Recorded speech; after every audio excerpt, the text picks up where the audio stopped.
Sudarlun, Jalan Simpang Elak yang berlokasi di perbatasan Desa Alulim, Kecamatan Blangmangat dengan Desa Cotgiri, Kecamatan Muara II, Loksmawe, Selasa dini hari hingga jelang siang kembali direndam banjir.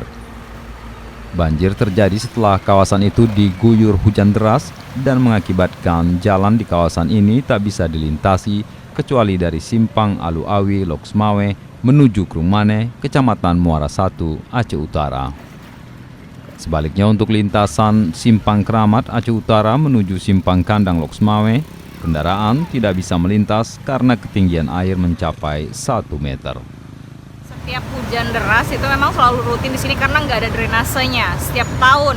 Bahkan dalam waktu hujan itu bisa setiap minggunya, dalam seminggu bisa beberapa kali.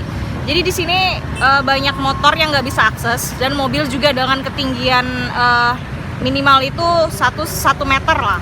Selain itu pasti bakalan menimbulkan kerusakan bagi sepeda motor yang melintas. Jadi ini butuh perhatian pemerintah agar nggak langganan lah. Kalau di sini emang udah langganan banget. Kami butuh perhatian pemerintah untuk memperbaiki jalan lintas ini.